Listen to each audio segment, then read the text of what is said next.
അപ്പോൾ ഇടുക്കിയിലേക്ക് നമുക്കൊന്ന് പോകാം. ഇടുക്കിയിൽ എന്താണ് അവസ്ഥ രാഹുൽ?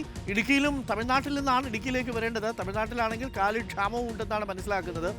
കോഴിക്കോട്ടാണെങ്കിൽ മറ്റ് സ്ഥലങ്ങളിൽ നിന്ന് വരുന്നതിന് തടസ്സം നേരിടുന്നുണ്ട്. ചില സ്ഥലങ്ങളിൽ ഗോസംരക്ഷണം നടത്തുന്ന ആൾക്കാർ ഈ പറയുന്ന സർട്ടിഫിക്കറ്റ് കൊടുക്കാത്തത് കൊണ്ട് അവിടുന്ന് കൊണ്ടുവരാൻ പറ്റാത്ത സാഹചര്യം ഉണ്ടാകുന്നു. എന്താണ് ഇടുക്കിയിലെ അവസ്ഥ രാഹുൽ? ഡോക്ടർ അരുൺ, പൊറോട്ട മാത്രമല്ല, ഇടുക്കിക്കാർ കപ്പയും നല്ല ബീഫ് കൂട്ടിയാണ് കഴിക്കാറ്. പക്ഷേ വരും ദിവസങ്ങളിൽ അങ്ങനെ ബീഫ് കിട്ടാത്തൊരു പ്രശ്നമാകും എന്നുള്ളതാണ് നമ്മൾ മനസ്സിലാക്കുകയും ചെയ്യുന്നത്. തമിഴ്നാട്ടിൽ നിന്ന് മാത്രമല്ല, വടക്കേ ഇന്ത്യയിൽ നിന്നുമാണ് ഇടുക്കിയിലേക്ക് ഏറ്റവും കൂടുതൽ ഈ ബീഫ് ഉൾപ്പെടെ കയറ്റുമതി കൊണ്ടുവരികയും ചെയ്യുന്നത്. പക്ഷേ അത് കഴിഞ്ഞ കുറേ ദിവസങ്ങളായി എത്തുന്നില്ല എന്നാണ് ഇവിടുത്തെ വ്യാപാരികൾ പറയുന്നത്.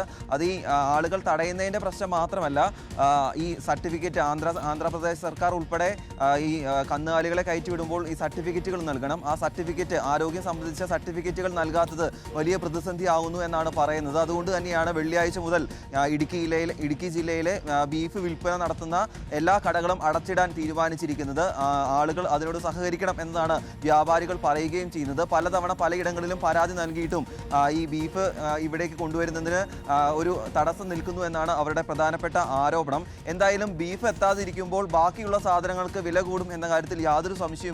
ഈ പെരുന്നാൾ സമയത്തൊക്കെ ചിക്കൻ്റെ വില ഇടുക്കിയിൽ തന്നെ ഇറച്ചിക്ക് 200 രൂപയ്ക്ക് മുകളിലേക്ക് എത്തുകയും ചെയ്തിരുന്നു. ഇപ്പോൾ ബീഫ് കടകൾ അടച്ചിടുകയാണെങ്കിൽ കോഴി വില കൂടും എന്ന കാര്യത്തിൽ യാതൊരു സംശയവുമില്ല. അതുകൂടാതെ പന്നിയിറച്ചിയുടെ ഉൾപ്പെടെ വില കൂടാൻ തന്നെയാണ് സാഹചര്യം. അപ്പോൾ വരും ദിവസങ്ങളിൽ വെജിറ്റേറിയനിലേക്ക് മാറേണ്ടി വരുമോ എന്നൊരു ആശങ്ക പല ആളുകളും പങ്കുവെക്കുകയും ചെയ്യുന്നുണ്ട്. ഹോട്ടൽ ഭക്ഷണത്തിൽ ഉൾപ്പെടെ വില കൂടാനും സാധ്യതയുണ്ടായിരുന്നു.